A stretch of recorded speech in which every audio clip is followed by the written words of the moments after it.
You're on. Okay, good evening, everyone, and welcome to our board meeting. Roll call, Tom? Ms. Bose. Here. Mr. Caparata. Here. Mr. Clark. Ms. Evans. Here. Ms. Groger. Here. Ms. Kelly. Ms. Martinez. She's Here. Let's go. She or Ms. Pasculi. Here. Mr. Van Hise. And Ms. Pandy is not here. Hey, you have a quorum. Thank you, Tom.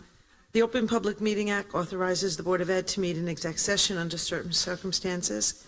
The Open Public Meeting Act requires the board adopt a resolution at a public meeting to go into private session. This evening, it is necessary to meet in executive session to discuss certain items involving this evening, if publicly disclosed, would constitute an unwarranted invasion of individual privacy, and specifically this evening, HIB. Formal action will not be taken. An executive session is expected to last 25 minutes. Can I have a motion to go into an executive session? So moved. Second. All in favor? Aye. Aye. Okay, we'll go into executive session and be back by 7 o'clock. Thank you.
I'll show you after this if you want to know. Yep. Okay. Okay, great. Okay, good evening, everyone, and welcome. The New Jersey Open Public Meeting Law was enacted to ensure the right of the public to have advance notice of and to attend meetings of public bodies at which any business affecting their interest is discussed or acted upon. As required under the law, adequate notice of this meeting has been provided via email and/or fax to the Times, the Lawrence Ledger, the Trentonian, the Public Library, and has been filed with the municipal clerk. This notice was provided prior to the 48 hours required by the Open Public Meeting Act. The board reserves the right to limit public discussion of personnel items and other matters as defined in the law. Flag salute. I pledge allegiance to the flag of the United States of America and to the republic for which it stands, one nation, under God, indivisible, with liberty and justice for all. Okay. Okay. No student representatives this evening. Okay. All right. Feels like summer already. They're all very busy, AP exams and games. We'll get a big one next month. Oh, no, next meeting on the 20th. Recognition and acknowledgements. Seeing none. Adoption of the minutes. Can I have a motion to adopt the executive session and regular session minutes from the... Second? Okay, Tom, they didn't even let me finish. The 4-8 and the 4-15 sessions with Pepper and Kevin. Ready? Ready? Mr. Caparata, Yes. Ms. Evans, Yes. Ms. Scroger, Yes. Ms. Martinez, Yes. Ms. Pascoli, Yes. Mr. Van Hise, Yes. and Ms. Bose. Yes, Motion carried. thank you.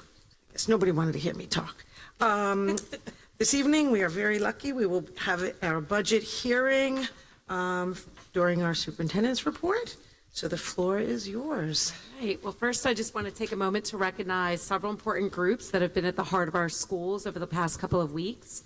First, we're currently celebrating Teacher Appreciation Week, which has been full of a lot of excitement. I want to personally thank the PTOs, the administrators, and the students and families for making things so warm and beautiful in our schools to celebrate our educators. While this week also provides a special opportunity to celebrate them, the truth is that our teachers go above and beyond every day. So my simple message is just isn't enough. They deserve to be celebrated every day. Their dedication, their unwavering commitment to our students and our schools makes us the beautiful place that we are here in Lawrence Township. I also want to recognize School Nurse Day. Our school nurses play a critical role, as everyone knows, supporting the health and well-being of all of our students and staff, from managing daily care, responding to emergencies, always with their calm expertise. They are steady and compassionate and present in our building every day. We want to thank them for their care and comfort to our school community. And just last week, we celebrated Principal Appreciation Day. Our principals are the instructional leaders of our schools, setting the tone for a positive school culture, supporting students and staff and families alike. Their leadership and dedication and tireless efforts often happen behind the scenes, but their impact is felt in every single classroom throughout every school in our community. And to our teachers, our nurses, and our principals, thank you for everything that you do each and every day to strengthen our district. Your work never goes unnoticed, and we are incredibly proud and fortunate to have such an outstanding team. So now I'd like to move to the podium with Mr. Eldridge to present the budget, the final budget presentation. Great, thank you.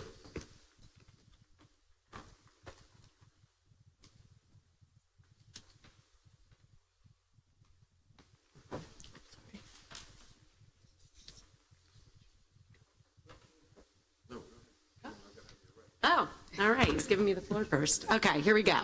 Our strategic plan, as the community is aware, we are embarking on a new strategic plan. We are still working off of the superintendent goals right now, which is extended to, of course, academic excellence. There's always a facilities goal and community.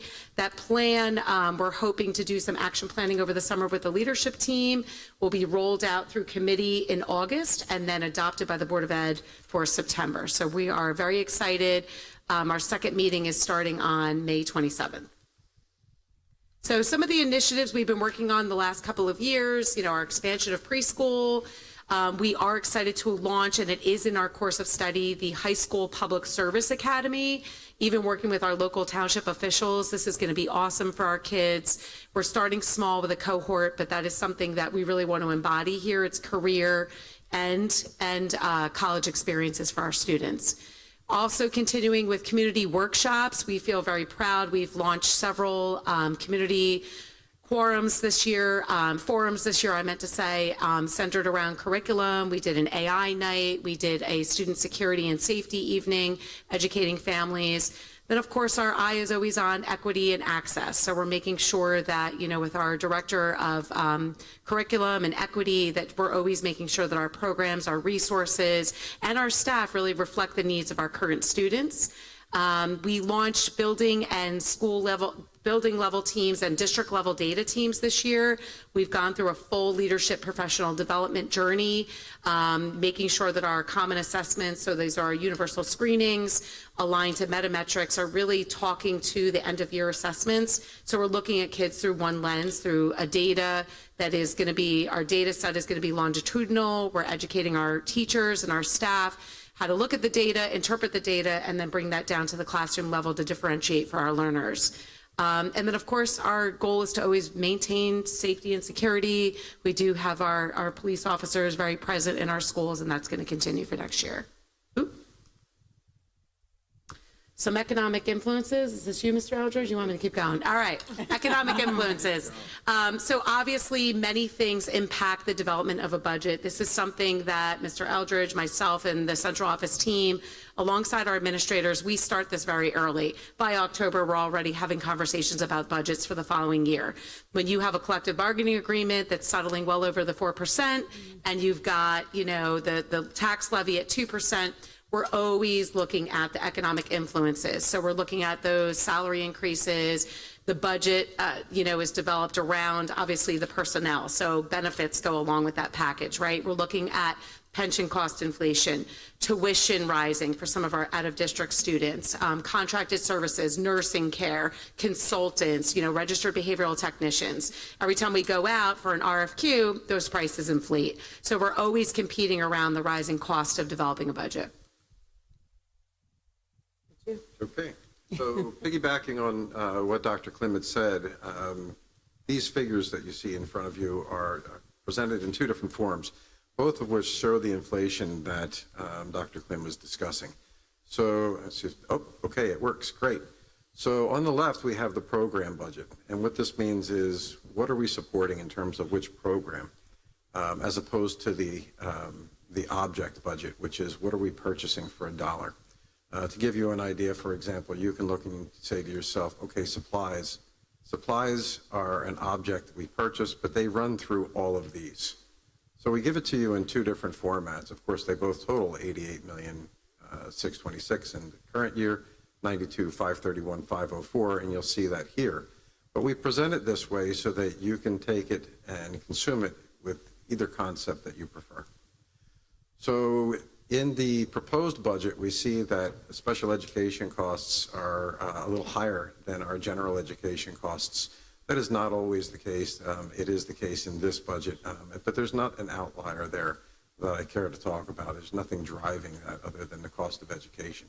As Dr. Clement said, when we have out-of-district placements, those too are subject to inflation, as is all the services for those students, whether they be OT, PT, speech, all of those things that we're out to bid for now that you'll be awarding will be before you on the 20th of this month. The driver, though, above all, bar none, is this number. It's employee benefits. And what component of employee benefits is driving that? Because employee benefits spans Social Security, medical insurance, prescription, dental, vision, pension costs. And I think that you're going to see what really moves in this number, and you have it in the detail I sent to you, is our medical and prescription. Our composite number for the increase there is roughly 19%. That is not much different than you see for the other school districts around us, save that we were less than the state health benefits program. We were remarkably less than them. And so that saved us some. So that's what's happening in education with respect to our proposed year by the area in terms of the subject. For the objects, you'll see the same numbers repeated. So benefits happens to occupy two different spaces, one here and one there.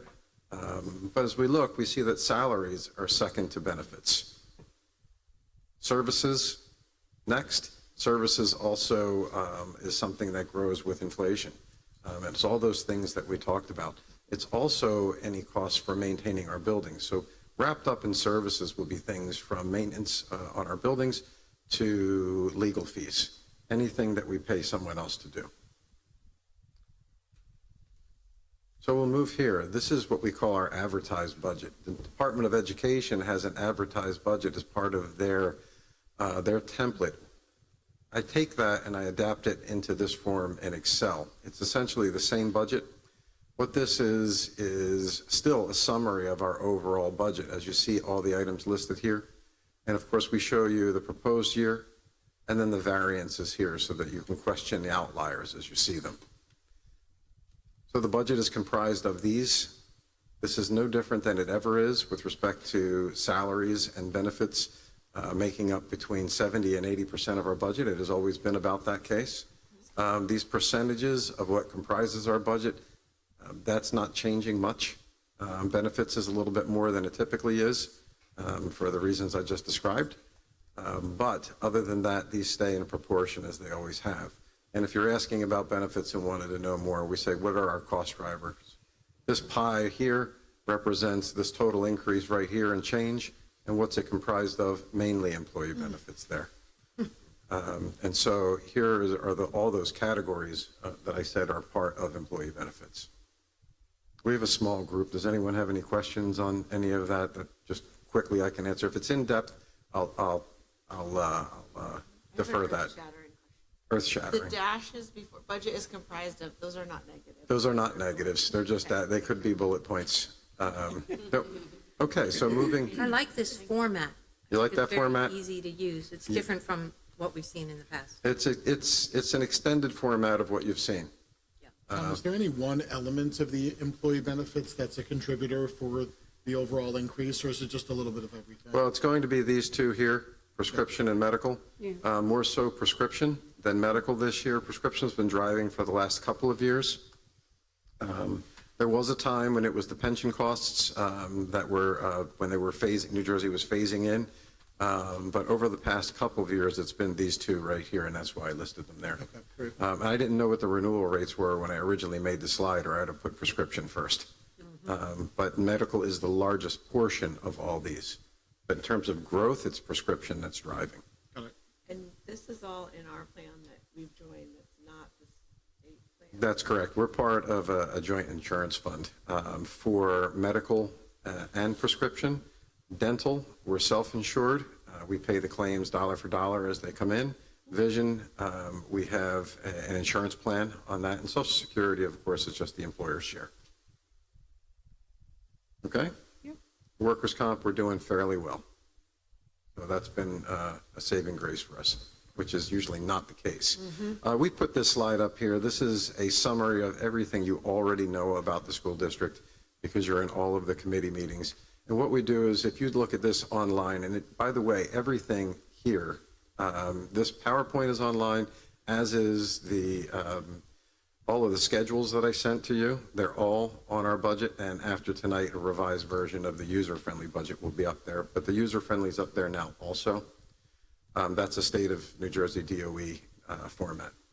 I like that you put the purchasing up there, because a lot of people don't realize who we work together with to reduce costs and to piggyback together. I thought everything came from Amazon. That's where they get it from. Yeah. So we do all sorts of things that are innovative with a calculated risk, of course. So when we opened up our preschools, all through our budget, you'll see the benefit of preschools. If I were to just take a step back and I find, let's see, where did I see administration? So look at the administration number. This is administration, technology, legal, insurance, those types of things. It's only growing by $5,992. There's a reason for that. It's because we're able to push some of those existing costs out to the preschool expansion program. And so they're picking those up. So this is probably not an actual representation of the growth of our budget, because preschool is helping us to the tune of over $800,000. Okay? So I think that when you look at this particular schedule, this shows it a little better than the other schedules. This will call it out for you. So we school administration here at $119,000. Well, you know we have all of our principals and assistant principals, and our main office staff is still there. So with increases somewhere between 3.5 and 4%, how is it that we have a decrease? It's because we're sending these costs over to preschool in proportion to the number of preschoolers in the building. And I think that's exciting that it's innovative, but it's also going to benefit our children. So providing absolutely. free preschool For the sure. community It's the whole reason we're here. will have long-term impact. That's right. So there are other things that we do in terms of mutual support. There's always an interest of the public of where do we share with the recreation department, the police department, and public works. As you know, if you go to our schools and you see the police presence in our schools, whether it's an SRO or a class 3, we have an agreement with the township where we pay some portion of that and they pay some portion of that, and that's existed since its inception. And so that's been a lovely partnership, and I know that the board had taken a lot of questions on that in the beginning, and there was skepticism, but these folks have been wonderful with us, and they're part of the school district. Where we come to recreation department, we share with those folks as well, and public works when need be. There are other things that are out there. We take advantage of E-rate. Stephen is here, so when you see your universal service fund charge in the bottom of your utility bills, we get that back in the form of incentives for us to purchase. We also have grants in the way of debt service. We call it state aid, but that's assistance for us. And we've had many different PSE&G grants and competitive grants. Right now, you know the artificial intelligence grant. You heard that from Dr. Klim and Dr. Foster now, right? Okay, so there's other things we do with transportation, and we do the obvious, but we also do the innovative. This is our revenue slide and tax impact. And again, this is online. Lee Kahn had asked me a moment ago, where do I find state aid? Well, you find it right here on the screen, but you can also see it online. And so you'll see that we've contributed a little bit more out of our fund balance, a little fewer dollars with respect to miscellaneous in terms of tuition coming in, is what that really is. And then we have state aid that has an increase right here. And so for the ledger and for everyone else, you can consume that here and see the increases of those three aids. And you'll see that transportation was the driver this time. No pun intended. Get it? Transportation. But I'm pumped. All right. Tom, is there a line for the interest income for the money that's deposited for our? Yeah, so interest income is going to be in the miscellaneous area here, but what we show you on this presentation is the general fund. It's not the debt service fund, and it's not the capital projects fund. The reason we do that is because this is the budget that gets approved every year. Once you approved, and the townspeople approved the referendum, that budget is done, it's set, it never has to be approved again. So it's a separate set of books, it's its own budget. There are actually two different budgets. One is debt service that is part of this, where we pay back our mortgage. And the other one that's a little bit more exciting is our capital projects fund. And you do get that in your board secretary's report every month, but we don't cover that in the budget hearing. So we are earning interest, of course, on the funds that were borrowed for the construction project that's centered on this campus, specifically the middle school. And we will find ways to use that interest in the best interest of Lawrence Township. This gives you a little bit of information in a relative sense. I like to say, and I had a conversation with our security out front today, that the information in isolation doesn't provide you much information. It's all relative. So looking at Lawrence, our school district, in comparison with others, this year we were quite favorable in terms of our increase in our general fund. I don't show this to the detriment of the other folks here. What I do know, however, is that what's driving this number for all of us is health benefits. And you can probably take a good guess who's in the state health benefits plan. and who's not by looking at this. So, transparency, this is our website. We have our budget posted here. We have all of our budgets going back to, I believe, 2008 are all here so that you can see them. All of our interim financial reports are attached to our agendas and there for anyone to see. The public gets the same information you get. What's our next step? We'll submit our budget to the Mercer County Department of Education. With that, we will have some minor changes. Not the overall amount of the budget. That'll stay the same. There will be no changes in anything you saw tonight, but within the preschool expansion budget, we will change some line accounts, but overall, it will remain the same. Materially, the only difference in dollars, aside from changing account numbers, is $13,000 fewer in supplies and more in social worker salary. That's it there. So this is our official budget hearing, and there are some things that we have to do ministerially to accommodate all the requirements of the budget hearing. Would you like me to walk through those? They are on the agenda. I can do that. Okay, with your permission, I'd open Please. it up to the board for Yes, questions. please. Do we want to do questions first? Is there any Now, let's do questions? questions first. Maybe we don't need to go over it yet. Okay. Okay. The board is good. We're good then. All right, then at this point in time, with your permission, I'd open it up to the public to ask any questions. As we do with all things in public input, I'd ask that you come up and print your name with your street address, introduce yourself, and ask your question if you have any. Nope. Okay. All right, we're okay. Job well done, So we Tom. have completed our assignment. So tomorrow what we'll do is we will send our budget into the county. We will, on the 20th, we will approve our request for taxes to the township, and away we go. Thank you. Thank you so much, Tom. That was fantastic. Do you have anything you want to say? No, okay. All right. So board secretary's report? That was it. Nothing else to add? Any other things? Nope. Okay, board president report. First, I just wanted to extend my sincere thanks to Tom Eldridge and Dr. Robin Klim for the budget report. The work managing our district's finance, especially during what is an extremely challenging time for our schools and our community, is truly inspiring and greatly appreciated by the board as well as our district. The report that you gave tonight was clear, concise, easy to understand, and the transparency is meaningful to us all. I can remember times when I sat in the audience before I was on the board for budget meetings, and I never knew anything that was going on. And I can honestly say I understand it all. It only took me 15 years, but you've streamlined it beautifully and made it very accessible. And I think it's great that you do all the hard work, but what's more important is that everybody understands it too. And I speak for the board as well as our large crowd here today. It was very understandable, and I do think if people go on to the website now, they can find any piece of information that they need. So thank you so much for that, and thank you for your dedication to our district. I also want to remind everybody about a very important day coming up, Wednesday, March 27th.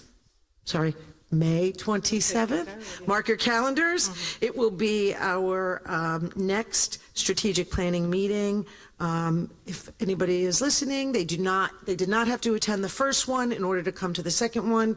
We had a tremendous response from our community and our school and the board. We're doing some great work and planning for our future. And so I welcome and encourage everyone in the community and the school to come and join us.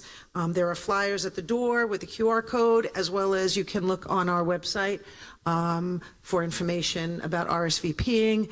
In addition, we will be having, if needed, translation services for those whose first language is not English. And we really want to encourage all members of our community come and join us and be a voice of the future for our district. And that's it. Okay, liaison committee reports. Our student representative board member is not here. She's taking her AP exam tonight. Good luck, Redeema. And to all the students out there taking their AP exams this week. Lawrence Township Education Foundation. Ms. Olga. The LTEF celebrates teachers and staff all year long, but we're especially grateful for all the LTPS teachers and staff during Teachers Appreciation Week. We also have apples for sale for families to give a gift to their teachers. Visit the LTEF website to purchase apples. And as we get ready to end of the 25-26 school year, we want to thank every donor and sponsor that has helped with the LTEF Fund 52 grants and over 120,000 in teachers grants in all 7 schools. Please save the date for our second annual fun run on Saturday, September 5th. Great. Thank you so much. So the fun run is Saturday, September the 5th. the 5th. Okay, Save great. the date. Get your sneakers on. Get your sneakers on. Robin will be running, as will Jen. And Mr. Desai. And Mr. Just, wow. What about Dr. Malofsky? Does she do a run? Do you do a run out there? How about me? Oh, and Dr. Fisher too. Oh, Got some peer pressure. that's great. The more the better. New Jersey School Board Association. Okay, I attended Resolution Subcommittee on April 14th, 6 o'clock in the evening. We discussed 3 resolutions. First one, South Orange and Maplewood, was about ranked choice voting for school boards. New Jersey School Board advocates all boards of education should have the option to use ranked choice voting if they choose. I didn't even know what that was until this resolution. I'm so happy we do it easily for all of us because we understand what we do. Essex County School Board was about immigration, and New Jersey school boards believe the boards have the responsibility to ensure that their school buildings are safe havens for all students, regardless of their immigration status, and are not to be used as venues for immigration enforcement absent judicial authority. Third one, Egg Harbor Township using pilot and long-term taxes. New Jersey school boards believe circumstances where direct allocations of pilot revenues to school districts is not provided, municipalities and school districts should consider negotiating with the community benefit agreements or other legally permissible for fiscally amendments to offset educational costs attributed to the development. So we're really looking into the pilot programs to making sure everybody gets their fair share to support the changes that these new places, which we're going to be feeling in the near future. West Milford Board of Education was about funding formula, and they want to have an equitable distribution of education aid and related support payments, which ensure that all school districts have an opportunity to benefit from government financial assistance, and which considers school districts' unique circumstances, including but not limited to circumstances that impact school districts' capacity to raise revenues locally. Glen Rock, transparency and cooperative purchasing, which we kind of already do, as demonstrated tonight, but they're looking more for purchasing textbooks and other curricular materials should be provided with an array of consumer information on available programs and products to assist them making informed selections. And the last one was the Sea Caucus. It was modernizing governance in VOTEC schools. New Jersey School Boards believes that governance and advisory structures for county vocational technical school districts should reflect the shared financial and education responsibility between counties and local sending school districts. The association supports statutory and regulatory changes that promote greater transparency, fiscal accountability, and collaboration in decisions related to tuition rates, planning enrollment capacities, and program expansion. Doesn't mean that we have a voting right, but we would like to have some input because we're the ones, as we see with tuition rates. All of the above resolutions will be presented at the Delegates Assembly. I just want to take a second to thank Jill. This is the manual. I'm going to give it to Paul because he's going to go with me the next one. So thank you, Paul. Wonderful. This will give you copies of Lucky you, everything Paul. we're gonna do. Wow. Joanne, welcome. Oh, he got his own. Did you print? appreciate that. Did you print your own? No, but I also know. I love this man. We are in good hands in the future. All right. Thank you, Paul. So I'm looking forward to that. If anybody else would like to join in the fun with Paul and I'll buy the coffee. Going back to our county meetings, our last meeting for the school year will be held at Crockett Middle School in Hamilton Township. We'll be celebrating our county Teacher of the Year. We'll also be awarding certifications and milestones at this meeting. We have people here, Lawrence, I skipped over you, Michelle. You're also receiving a certification for 10 years of service, so forgive me for missing you. That's quite Until all right. I read the agenda, I I'm went, okay with it. Don't worry. so, and Kevin and I both will, so come, it's our last one, it'll be fun, we'll have a good time. Dates have been set for next year, September 17th, which we're going to set, I'll let you know exactly when we're doing everything, but September 17th, is usually here at our school, if that works for our school calendar. November 19th, January 21st, March 18th. The May 13th will be our unsung heroes, so principals start thinking about that, and your input's so valuable. We're going to meet over the summer to pick the topics for our meetings. So if you don't come because you don't like the topic, it's your fault, because now's time we want your input, because we really want to get you there. And thank you all. That's my New Jersey School Board. Great. Write that one down. Thank you so much, Joe. Lawrence Township Growth and Redevelopment. They met, relevant to us. They had a job fair, which was well-attended, and they're looking to grow that into following years, including a student component. There are actually 2 students that are on the Growth and Redevelopment Committee, one from the high school, one from Notre Dame, and they are currently in the search for replacements as the end of the year is rapidly approaching. So, Fantastic. All right. No reconfiguration, and Student Services will report in our next meeting. For review of any communications? No. Okay. Public comments from the floor? Okay. Seeing none. Board discussion and work session. Dr. Fisher will be joining us. We'll be doing some Board of Ed HIP training. Thank you. Thanks for doing that. Yes. Hi, everyone. So I am. Oh, thank you. So we are required to do training for any new board members. We just felt that it was a good opportunity to just refresh everyone's background on HIB and specifically the Board of Education's role in HIB. So I'll be doing a short presentation around that. So to just take a step back, when we talk about HIB, right, we are talking about harassment, intimidation, and bullying, the anti-bullying Bill of Rights, and we want to make sure that our students are protected and supported and that they feel like they belong. So when we look at what that means, there's a 3-pronged legal test where we determine whether or not something would fall under that Bill of Rights, right? So the act, we're looking at a situation that happens, and we would look at the motivation, the disruption, and the impact that that situation has on a school building and on our students. So the motivation, we look at the act, it has to be reasonably perceived as motivated by an actual or perceived characteristic.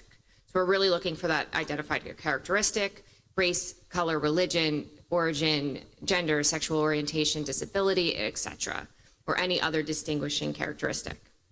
We're looking for it to, did it disrupt the day, the school, the students? So it must substantially disrupt or interfere with the orderly operation of the school or rights of other students. And then we're also looking for the impact. Was there an impact on this situation? So the behavior is serious enough to cause physical or emotional harm, instill fear, or create a hostile learning environment that infringes upon a student's rights.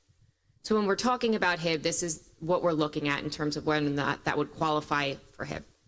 So we often look at, we have students that are learning to navigate the world around them, and we know that we have student conflict. So something that our specialists in each building look for is whether or not this is a student conflict or whether this would qualify under HIB, right? So something we're looking, and this is not all that we look at, but these are just some examples, right? So we look at, for instance, power balance, which is an important part of this. So if there's a conflict, often, and this isn't always, right, but this is just generally speaking. So we're looking at, was there equal power between parties, or was it an imbalance of power? And we look at that and we ask questions around, whether it's the students involved or anyone who witnessed the situation or other adults or staff members, whether or not there was an imbalance of power that existed in the situation. Intent, right? Was there an intent to hurt? Was it spontaneous? Was it planned? We look for that for student conflict. Was it purposeful? Was there an intent to harm someone? If there is, often it would fall under HIB. And a resolution.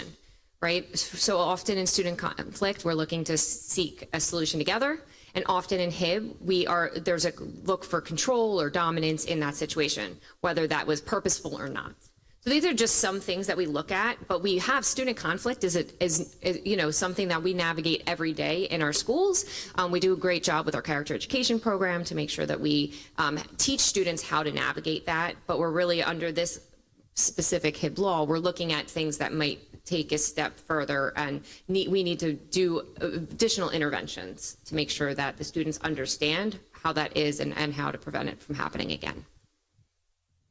So when we look at how do we handle, what's different between how a school handles conflict versus HIB, every case is different, right? Again, every single situation, the questions we ask, we take it step-by-step, individual case by individual case, but often we're looking for, if there's a conflict, we're looking for mediation, we're looking for restorative justice, right? In fact, many of our students in the intermediate school and up are actually trained in how to do peer mediation. We have a Circle Keepers program. We work at the Mercer County Sheriff's Office. We have trained students that are able to actually peer mediate, right? So that's something that if there is student conflict, we often use. But if we're looking at something that falls under HIB, we often have to use different techniques. It has to be more adult-centered, and we do have to do that formal investigation, which is something that you will play a role in, which we'll talk about in a little bit. And often, not all the time, but most of the time, we do not bring the students together, at least initially, if it is something we're investigating as a HIB, because of the power imbalance, the intent to harm, and those pieces we have to navigate. And the focus is on safety and as well as following the law. So in terms of what do, so we have a lot of trainings throughout the year to educate around HIB. Our staff gets trained each year. We have HIB specialists in every building. They're trained each year. Again, Board of Education members trained within the first year of service. And we also have a lot of programming for students, right? We have a plethora of character education programs and targeted interventions to educate students. Every counselor goes in and does lessons around this in October. We have the Week of Respect in October, where we're really starting the year off with educating students around their rights and around how to navigate conflict so that it doesn't fall under HIB. We also every year perform a self-assessment. We presented earlier in the year for the self-assessment. We also, in that self-assessment, we do a mini training for you all and for the public around that. So every year, which is why I'm not kind of going back and doing what we did already in the fall, but we have to present annually. The self-assessment scores have to be posted on the website. And we also just, it gives us a chance to really assess what we're doing. Or, is there anything that we're noticing an uptick in a certain area, and do we need to, beef up our efforts in a certain area, or are we doing a nice job, and should we replicate and amplify that in our buildings?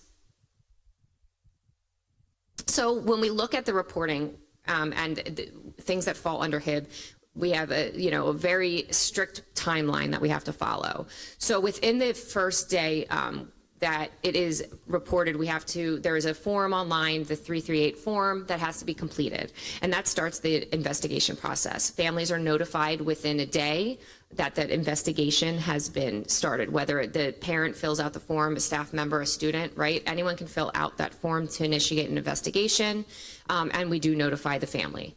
Then the principal will then tell the HIB specialist in the building to start the investigation. They can have other people help with the investigation depending on the situation, and we jump in. We have 10 days to complete that investigation. And parts, we have a lot of questions that we ask. We look at, again, that 3-pronged test. And then we also look at, not just consequences, but also like what other actions and interventions do we need to put into place? Are the students safe?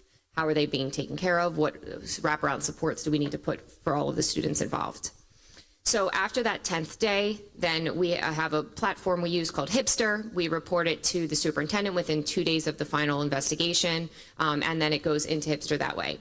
The next step is for you all to get an executive summary that you review in executive session, which is an overview of the HIB cases from the last month. Then at that point, you always have the prerogative to ask additional questions. You can always call me into an executive session if you had additional questions. After that review of the HIB cases from the previous month, that is when then we notify the families that the investigation has concluded, that the Board of Education has reviewed the information. Families do have the ability to appeal. They can appeal to the board, and then in an executive session, we would talk about that case if a parent appeals, and I would be there along with the superintendent, and we would navigate that situation and be able to ask, they'd be able to talk about why they're appealing, and you'd be able to ask questions. So that is something that can happen, and they have 10 days to appeal once they receive that notification. Then the final results are board approved, and then the families do have a 90-day window to do an appeal to the state. So that's the quick and dirty version of like the timeline, but we're held to pretty strict protocols by the state. So again, executive session, you do get that, yeah. I just want to thank you for the new format. It makes it so much easier for us to ask questions and understand. Awesome. We appreciate the time you put into it. Great, thank you. So again, in executive session, you do have a quick summary of the cases, right? Obviously, we have to follow confidentiality, FERPA compliance, and all of that when we're talking about the situation, as well as that's why if a family appeals, that's why we do an executive session to protect their privacy as well. Again, those executive summaries give a brief overview, and then again, if you had additional questions, you could reach out to the superintendent to follow up with that. And members of the board must remain objective and base decisions solely on the investigation recorded, and board members can ask questions to the superintendent regarding a HIB case.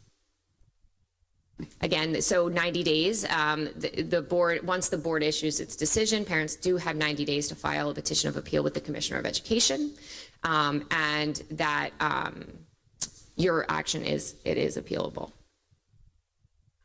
So parents, again, they have the right, they have 10 days after they receive that request to request that initial appeal in front of you first.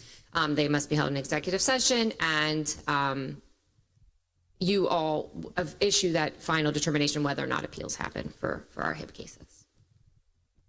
And that is it. Again, didn't want to go over everything that we do when we do the self-assessment, but it is important for you to understand just your role in this process, that you do have the right to ask questions, and that families do have the right to appeal to you if they, need to, and that's something that we would navigate together. Any questions? Yeah. One, do you check with other Mercer County school districts to see if they follow the same procedure the way we do? It's come up at some of the New Jersey school board meetings. I think what we do is following it by the book, and we totally understand it, but some of the districts are not as forthcoming as we are. So I'm wondering how we evolve to the good place we're at, and do you collaborate with other? So that's a great question. So I have a couple different groups that I'm a part of. There's a Mercer County Directors Group for Guidance and Counseling. So we don't necessarily talk about all of the process, but we do often talk about trends. We talk about the platform and the reporting and just making sure that we're aligned that way. Sometimes we even have situations that cross schools, and that is, whether the victim or the offender is, in different buildings in different districts. So we do coordinate in that case. I wouldn't say we align ourselves necessarily because, we are kind of mandated by the state where it's pretty strict. We are allowed to create our own policy, the local board, but there's such strict contingencies of what's supposed to be in there.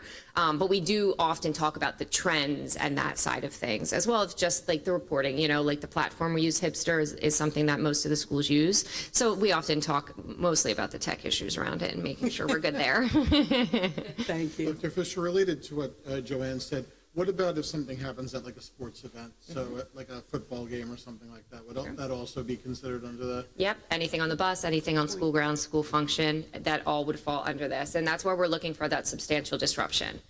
Something we find that can be something we really have to dive into and figure out is that something that happens maybe not at a school event. We look for, does that trickle in and substantially disrupt the school day? And then that's where we use the determination of whether or not it would fall under HIB. But if it happens in an event, a school, whether it's our district's event or another district and it involves our students or on a bus, it still would fall under the HIB category. Great question. Any other questions? Awesome. Well, thank you. Again, if you ever have any questions, you can reach out to Dr. Klim. Happy to help. And, again, you have the ability to ask those questions in executive session when reviewing the cases as well. So thank you. Great. Thank you so much, Dr. Fisher.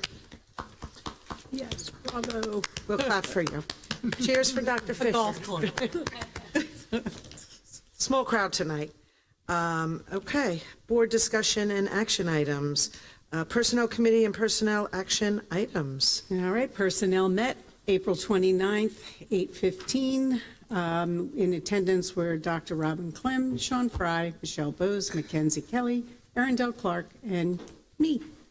At this meeting, we reviewed elementary vacancies at Slackwood and Lawrenceville Elementary School, as well as the middle school for English and the high school for chemistry position. We are recommending a district nurse along with a music for Lawrence Middle School, English at Lawrence High School, a secretary for Lawrence High, as well as a new supervisor for humanities. And if we look in the back, we see Megan Stratton. And after new business, we will then applaud and welcome you fully, but we want to recognize not you yet. in the audience. That's not yet. Oh, I thought that was Megan. Sorry, that's a new business. Sorry, I switched it around.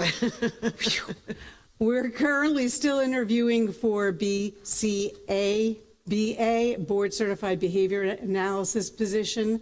We reviewed staffing projections for 26, 27, and discussed reappointments. We didn't have any policies to discuss on the agenda. And on tonight's agenda, including the new business that I just messed up, you will find approvals for resignation for retirement. Our Frank Gaffone, his position as security administrator for our district. Frank has held the position for 23 years. He has exemplified reliability, has a plethora of knowledge concerning technology. He has proven how valuable he is in keeping our district safe. We appreciate his years of service, and we wish him well in his retirement in June. You'll also find approvals for substitute teachers, resignations, employment contracts due to staff background clearances, paid and unpaid staff leave, members for Camp Eagles program, summer program, EDPs, approval for non-tenured and tenured staff members for 26-27 school year, LTEA custodial, maintenance staff, stipends approvals for secretarial staff, LABNTA staff for non-tenured and tenured, LABTA staff, administrative staff, non-represented staff, and you'll also see appointments for substitutes and substitute assistants. Thinking about the summer, you'll also see approvals for summer instrumental music instructors, and you'll also see adjustments for start dates and salaries, a few items that needed amending. And with all the above, I'd like to recommend moving P1 through P35, please. Second. Tom with a motion and a second. Mr. Caparata, Yes. Ms. Evans, Yes. Ms. Grover, Yes. Ms. Martinez, Yes. Ms. Pasculi, Yes. Mr. Van Hise, Yes. Ms. Bose, Yes. motion carried. Thank you. Okay. CIAPD report and student services action items. CIPD did not meet yet. We meet next week. And so for motion for your approval is a travel log for upcoming professional development, mostly for the board and central office. And motion to approve locations for field trips. There are 3 there. And then for OSS 1 and OSS 2, there's approvals for non-public schools, funding for non-public schools, and the HIB yearly report, actually. So motion to approve? Second? Tom? So it's all of them, OISs and yes, yes. OSSs? Yes. Oh, I messed that up. Sorry, Michelle. Okay. I'm sorry, so you made the motion? Thank you. I'm working it here. That's fine. Okay, Mr. Caparata, Yes. Ms. Evans, Yes. Mrs. Groger, Yes. Ms. Martinez, Yes. Ms. Pascoli, Yes. Mr. Van Hise, Yes. and Ms. Bose. Yes. Motion carried. Thank you. Finance Committee report and school business management action items. The Finance Committee met on May 1st at 8 a.m. with the committee members joining me, Paul Caparata, Diana Pascoli, Kevin Van Hise, and also joining us were Dr. Klim, Jen Baldessari, Jill Ubry, and Tom Eldridge. We talked about the budget. We talked about Rider House. Robin informed the committee that the district is in discussion with Rider University to lease space for a post-12th grade program for special needs students for whom we keep under our wing from 18 to 21. Robin told us that the district is purchasing metal detectors for use at public events. They'll be portable so they can be moved where we need them. The committee discussed residential housing developments occurring and proposed how they would impact the schools. Likely, your home school could change, your bus route could change, and the district will hire a demographer. We talked about appointing new auditors and attorneys, new occupational therapists, physical therapists, speech, behavioral consultants, nurses, athletic trainers. There were no reservations.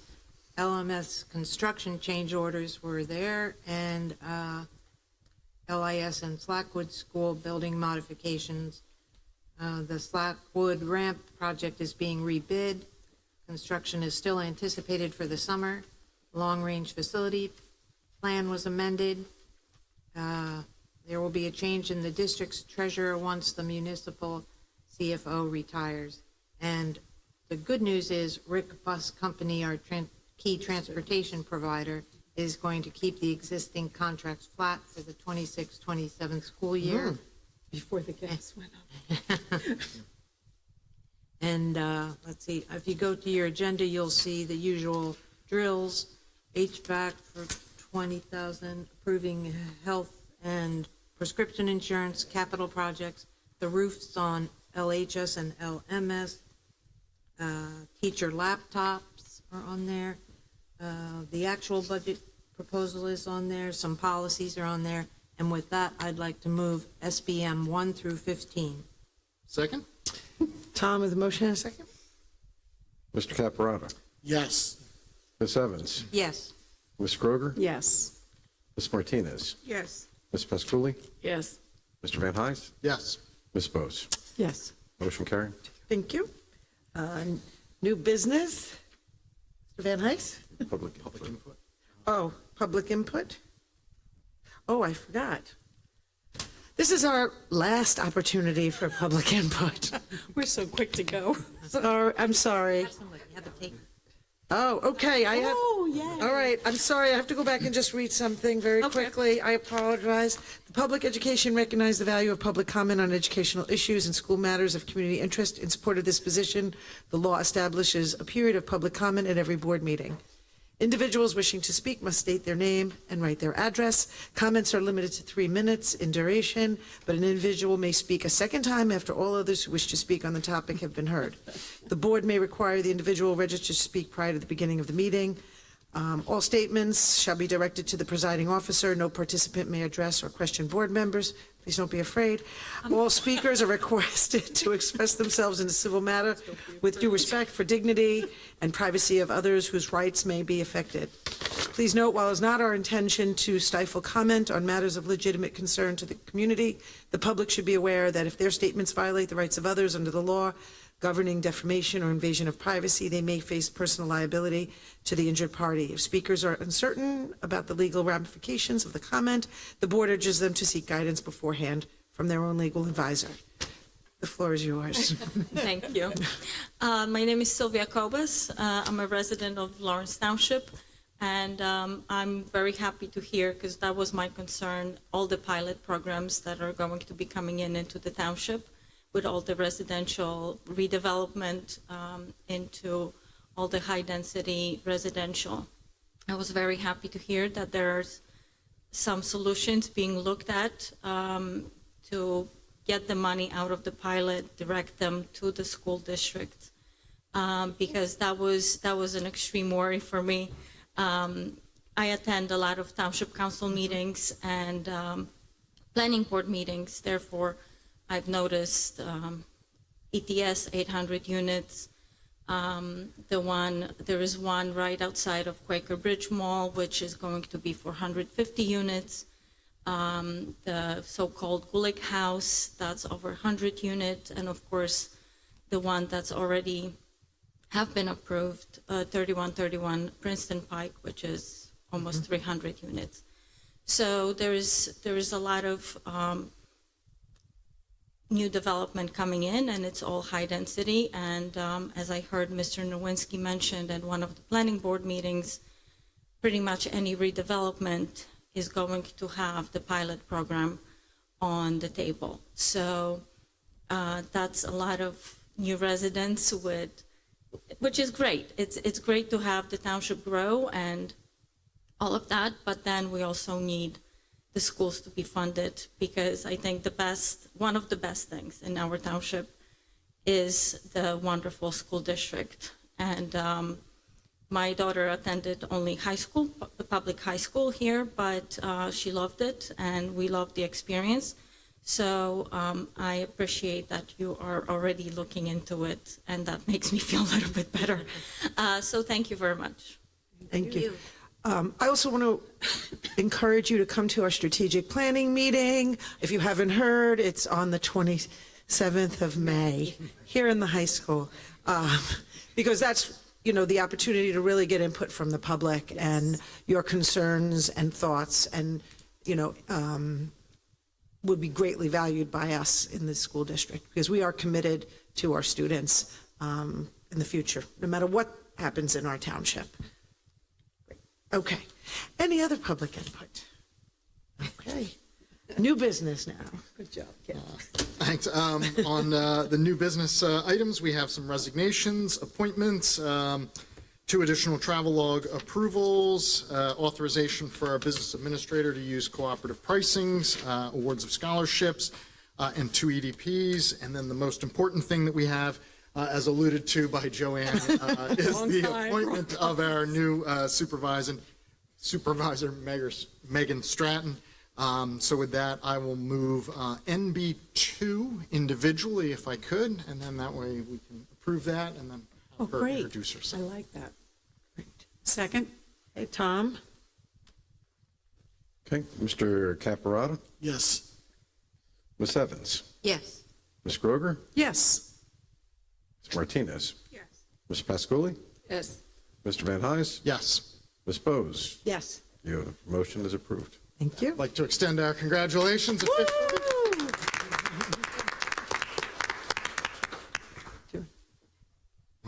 Not to put you on the spot, did you want to say a few words to the board or your journey here? Oh, my gosh. Really I will say already? Ms. Stratton went through a very rigorous interview process, and I got a chance to spend some time with her just a couple of weeks ago. We are thrilled for your appointment tonight, and maybe just say a few things about your background so the board can get to know you. I would love to.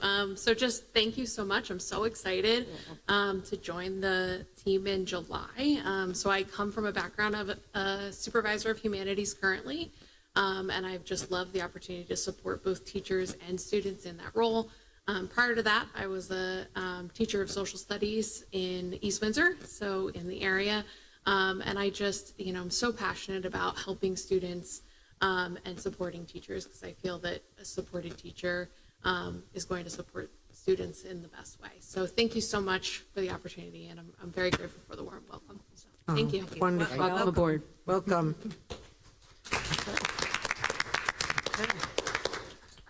And with that, I will then move NB1 and NB3 through 9. Second? Whatever. Tom, with a motion and a second. Mr. Caparata? Yes. Ms. Evans? Yes. Ms. Kroger? Yes. Ms. Martinez? Ms. Pasculi? Mr. Van Hise? Yes. Ms. Bose? Yes, Motion carried. thank you. And can I have a motion to adjourn? So moved. All in, second, all in favor? Aye. Thank you, everyone, for coming, and we look forward to seeing you at our next board meeting on May 20th. Well done.